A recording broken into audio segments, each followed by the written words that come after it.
This is a bit about myself and my experience. We live in a beautiful country.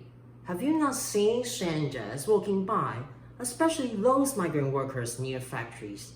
Have you not realized that they are normally loud and noisy in public spaces, on a bus, on a train, in the park?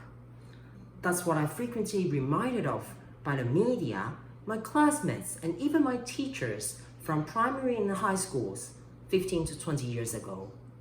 Recently in 2020, there was still a heated debate on whether to ban gatherings and sitting on the ground in the lobby of Tiananmen Station, which is a lovely multicultural social venue for migrant workers to chill out on weekends.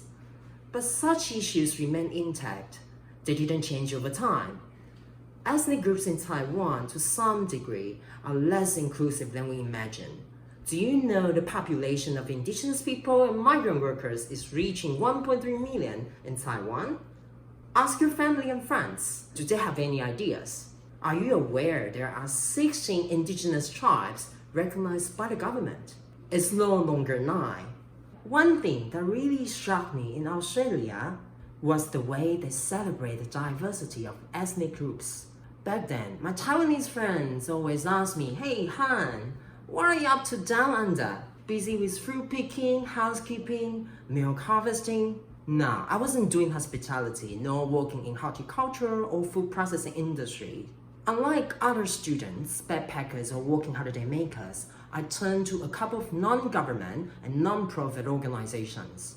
2020 is a year for self-reflection, as we all have been impacted one way or another by the coronavirus pandemic. Although Taiwan is managing to stamp down the virus with comparatively low cases of COVID-19, I wonder we overlook the chance to identify the problematic nature of our beliefs, habits, lifestyles, our relationships with others, and even with Mother Nature.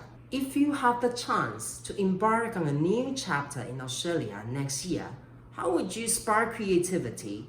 Would you look at it on intercultural understanding and collaboration in a different light? Have you thought about which part of the so-called normal are worth rushing back to? Let me first bring you back to my life as a Sydney-sider in 2013 and 2014. I have to be very honest with you guys.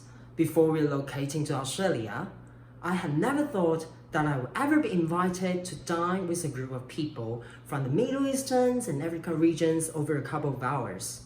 Communicating with international students at universities was rather common, but outside of the classrooms, the chance was slim.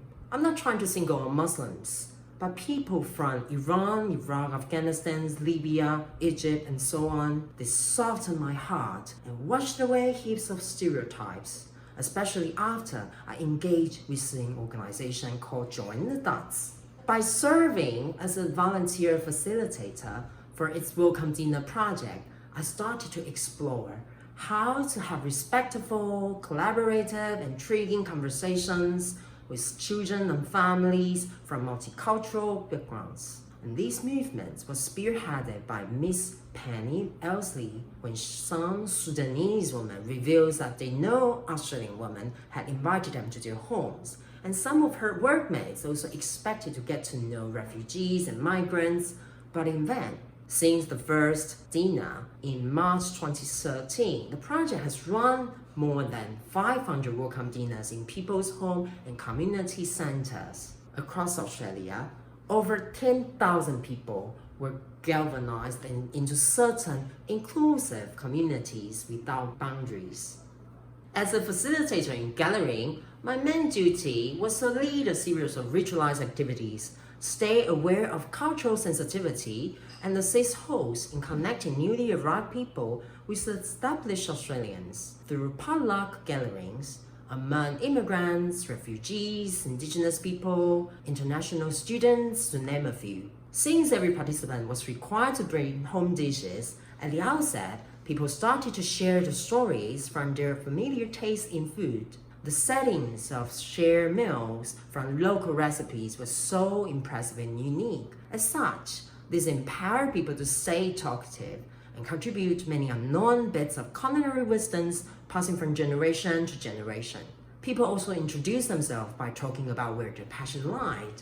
The spotlight was on what each participant cared about most deeply. Instead of diving into the kind of unfamiliar or controversial topics, like political issues and unpleasant traumatic memories, people were granted a complete period of time to express themselves in a confidential space, without risk of judgment, and others just listened. The gatherings also enable people to build emotional capacities that they have long been told to ditch.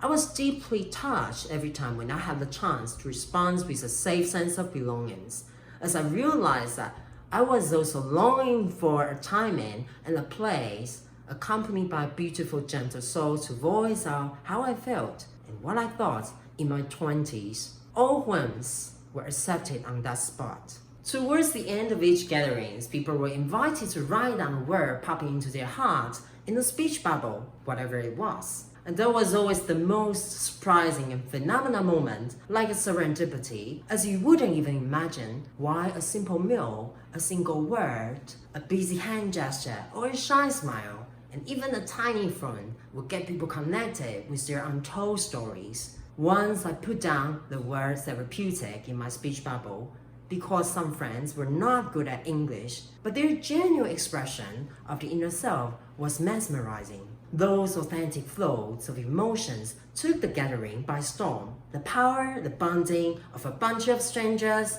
was indeed far beyond imagination. When was the last time you literally spared a minute for a stranger from other countries or an indigenous friend in Taiwan? Did you have some nice chat? Why don't you host a welcome dinner in your community from now on? My house is now open for everyone. We are all welcome to join. This is Han. See you around.